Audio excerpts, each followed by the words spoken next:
MPs are back at work in Ottawa. The new session of Parliament kicked off with a speech from the throne, delivered by the Governor General, but written by the Prime Minister's office. It lays out the agenda of Justin Trudeau's minority government.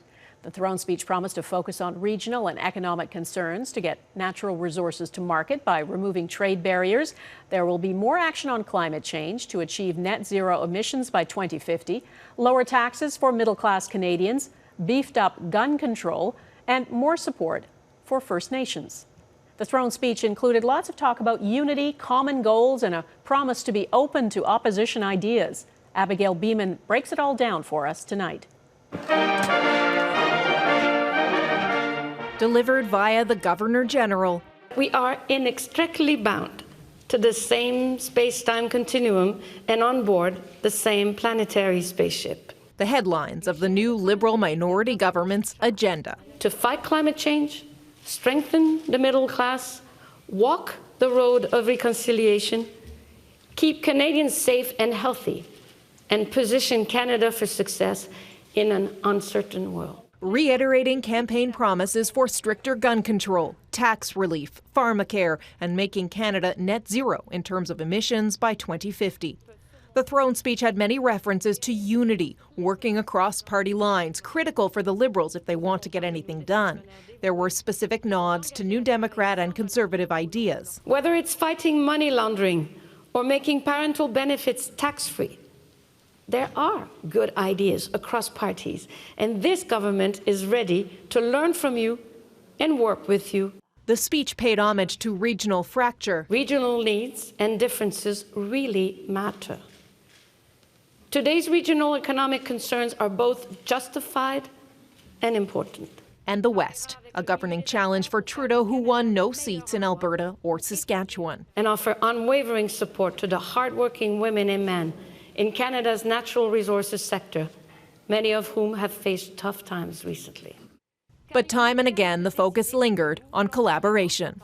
In this 43rd Parliament, you will disagree on many things, but you will agree on a great many more. Focus on your shared purpose, making life better for the people you serve. Opposition parties will have a chance to debate the throne speech before it goes to a confidence vote, and that's a chance to bring down the new government. But even with discord among opposition, there's no indication that will happen. The leader of the Bloc Québécois has already said he's willing to support the Trudeau Liberals for now. Donna? All right, Abigail Beeman in Ottawa, thanks. Without a majority government, Prime Minister Justin Trudeau needed to set a tone in this throne speech that indicates he's got something for everyone.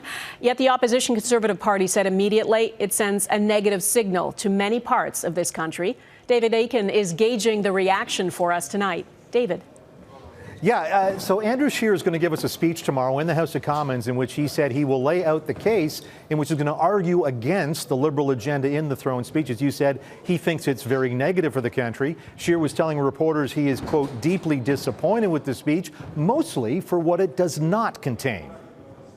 So today's throne speech was, I believe, an insult to the people of Alberta and Saskatchewan for not recognizing the anger and the sentiments that exist there.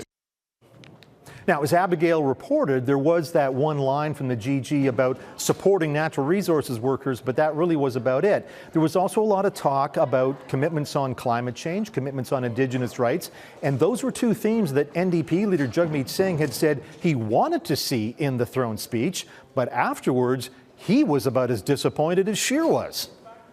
After hearing the throne speech, if the Liberal government thinks that this is good enough to deal with the struggles that people are facing right now, then they are wrong. This is not good enough. So we have a situation where Singh and Scheer are going to get their parties to vote against the throne speech because of what is not in it. Bloc Québécois leader Yves-Francois voting for the throne speech, ironically also because of what's not in it. And what's not in it for the BQ, no mention of oil, no mention of pipeline development, and for the BQ, that's a plus. But Donna, when we look at this, I can't believe the promises here. Abigail just touched on a few of them, but don't forget there was also 25% off your cell phone bill as a promise. An income tax cut, a big one. That's job number one. A plan to preserve 25% of the country's land and water as a nature preserve, and to do it all, and I'm going to read it right here in the throne speech, in a responsible fiscal plan. That is a very tall order for this Liberal minority government, Donna. We'll see if they can do it. All right, lots to watch for. David Akin in Ottawa, thanks. A new Speaker of the House was elected today. Liberal MP Anthony Rota from Northern Ontario was voted in by MPs.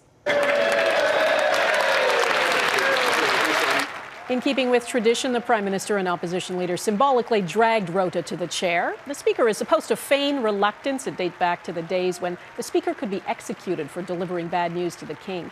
Rota promises he will be fair to all parties, and he asked this in return. I ask one favor of all of you. Just think every time you get up, let's make sure that our friends, family, and children, parents, are all proud of us when they're in this house. That's all I ask.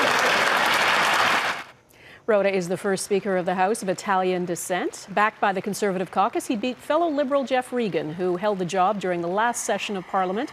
Rota calls it the greatest honour of his career.